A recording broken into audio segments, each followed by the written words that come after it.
నమస్కారాలు. ఇప్పుడు 5 సంవత్సరాల్లో ఒక స్టేట్ స్పాన్సర్డ్ క్రైమ్, ఒక స్టేట్ స్పాన్సర్డ్ టెర్రరిజం, అన్ని రకాలుగా నేను ఇది నాకు తెలిసి మేము ప్రతిపక్షంలో ఉన్నప్పుడు కూడా చాలా సందర్భాల్లో ఇదే పదాన్ని వాడాను నేను.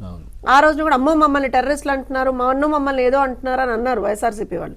బట్ వీఆర్ వెరీ క్లియర్, ఆ రోజు నుంచి కూడా మేము చెప్తున్నాం, ఒక స్టేట్ స్పాన్సర్డ్ టెర్రరిజం, ఒక స్టేట్ స్పాన్సర్డ్ క్రైమ్ ని, organised crime what we call, ఆ రోజున జగన్మోహన్ రెడ్డి నేతృత్వంలో.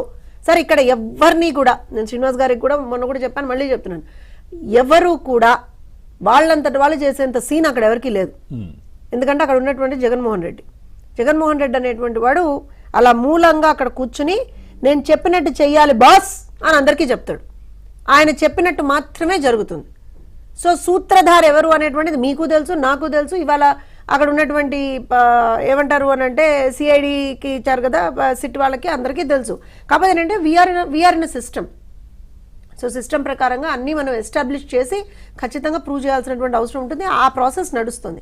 అయితే ఇక్కడ మనం ఆలోచన చేయాల్సింది ఏంటంటే పవన్ గారు, అంటే ఒక్క క్షణానికి అసలు వీళ్ళు నిజంగా మనుషులేనా లేకపోతే ఏంటా అని నాకు ఎక్కడ ఆశ్చర్యం అనిపించింది అని అంటే, నాకు తెలిసి కాకినాడ పోర్టు దగ్గర ఉన్నటువంటి సెజ్ ఏదైతే ఉందో దాని ఆ ఆస్తుల విలువ అంతా కలిపి నాకు తెలిసి ఇఫ్ ఐఎమ్ నాట్ రాంగ్ 6,000 కోట్లకి తక్కువ ఉండదండి.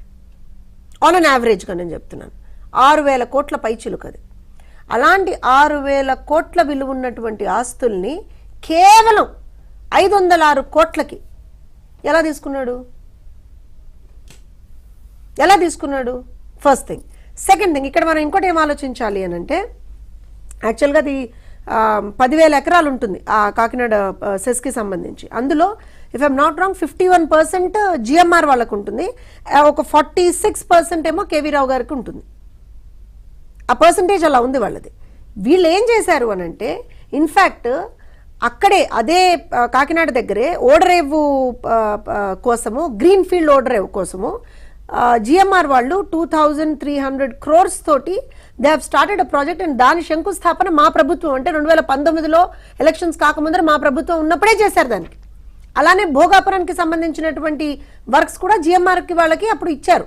వీళ్ళు ఏం చేశారంటే జిఎంఆర్ వాళ్ళ మీద ప్రెషర్ పెట్టి, నేను I'm telling you it's an organised crime అని ఎందుకు చెప్తున్నాను అంటే, జిఎంఆర్ వాళ్ళ మీద ప్రెషర్ పెట్టి బలవంతంగా ఇక్కడ ఉన్నటువంటి ఆస్తుల్ని వాళ్ళ పేరు మీద రాయించుకున్నారు.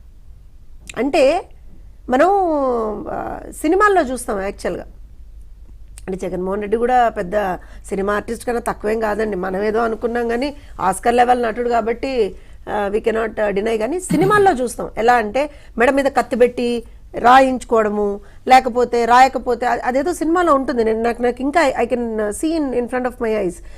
అలా ఉల్టా వేలాడగట్టేసి ఇక్కడ వీడు కూర్చొని నువ్వు సంతకం పెడతావా పెట్టవా, ఇదిగో పెన్ను, పెట్టకపోతే అక్కడ మెడ ఇలా తెగిపోతుంది అని అంటారు చూసారా, ఆ లెవెల్లో చేశారు వీళ్ళు.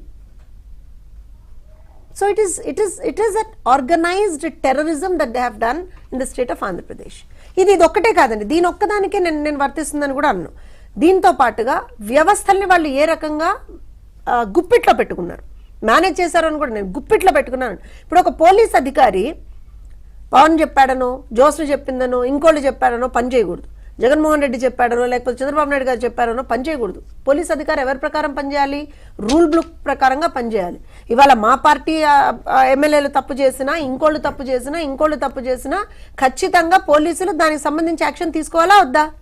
కానీ గత 5 సంవత్సరాల్లో ఏం జరిగిందంటే, పోలీసులు అనేటువంటి ఆ వ్యవస్థని మొత్తాన్ని కూడా నిర్వీర్యపరిచి, అక్కడ కొంతమంది ఎవ్రీ సిస్టంలో మనకు కొంత బ్లాక్ షీప్స్ అంటాం అనమాట, వాళ్ళు ఉంటారు, ఖచ్చితంగా ఉంటారు.